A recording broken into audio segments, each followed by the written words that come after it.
আসসালামু আলাইকুম বন্ধুরা, সকালে কেমন আছেন? আশা করি সবাই ভালো আছেন।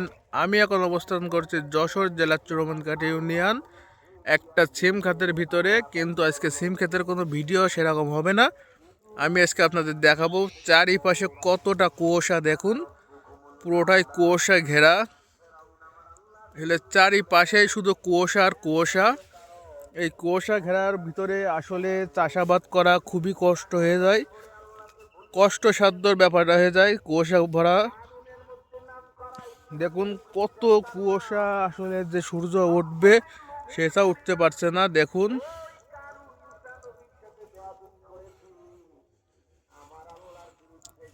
আসুন আপনাদের আরো দেখাই এখনকার ভিডিওটা।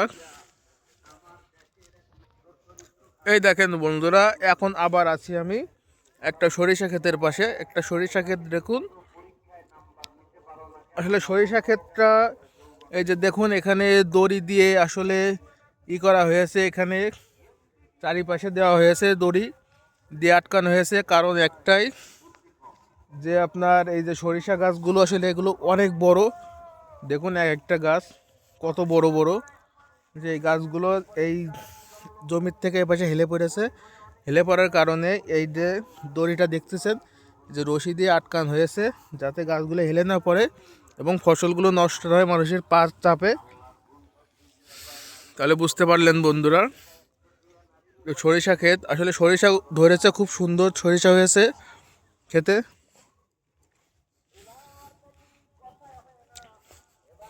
অনেক সুন্দর সরিষা হয়েছে আসলে।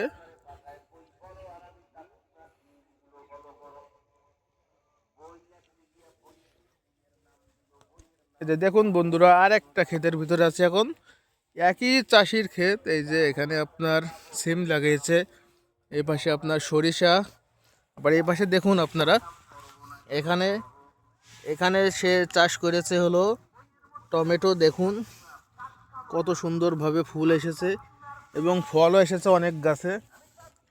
যে দেখুন,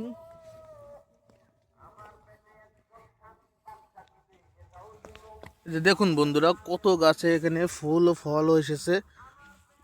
আসলে কুয়াশা ভরা এই যে শীতের সকালের আসলে ঘোরাফেরার একটা আনন্দ আমেজই আলাদা। এগুলো শুধুমাত্র বুঝতে পারবে আপনার গ্রামের লোক, শহরের লোক এর কিচ্ছু পাবে না, শহরের লোকের ধারের কাছেও আসতে পারবে না। আসলে গ্রামের ঐতিহ্য তো অন্যরকম।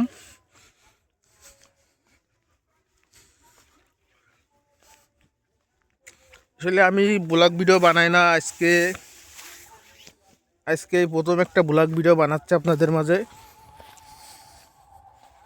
দেখুন চারিপাশে শুধু কুয়াশা আর কুয়াশা, আর কিচ্ছু না, শুধু কুয়াশা আর কুয়াশা।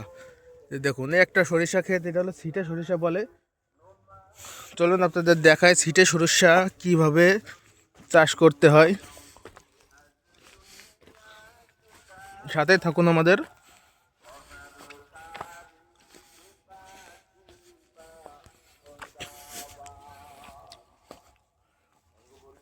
এই যে দেখুন, এটা হলো সিটা সরিষা বলে, এটারে সিটা সরিষা।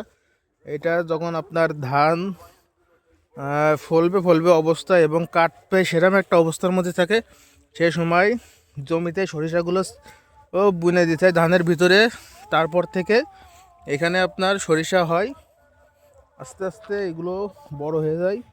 দেখুন কত সুন্দরভাবে গাছগুলো হয়েছে আর ফলগুলো হয়েছে। চলুন আপনাদের দেখায়, শীতের সকালে যদি খেজুর গাছ না দেখাতে পারি তাহলে কেমন একটা হয়ে যায় না। চলুন আপনাদের নিয়ে যাই খেজুর গাছের কাছে। খেজুর গাছের কাছে যেতে যেতে একটা জিনিস চোখে পড়লে, এই যে দেখুন একটা পাতো খোলা, আর কিছুদিন পর এখানে ধান লাগানো হবে। এই পাতোটা আপনার পুরোটাই হলো, দেখতে পারতেছেন, পাতো পুরোটাই হলো পলিথিন দিয়ে ঢেকে দেওয়া হয়েছে। কারণ যদি পলিথিন দিয়ে ঢেকে দেওয়া না হয়, এই যে কুয়াশা, এই কুয়াশায় পাতাগুলো পুরোটাই লাল হয়ে যাবে, এই জন্য পলিথিন দিয়ে ঢেকে দেওয়া হয়েছে। চলুন এবারে যাই আমরা খেজুর গাছের পাশে। এক গাছই দেখছি, ওখানে গাছ পড়ছে।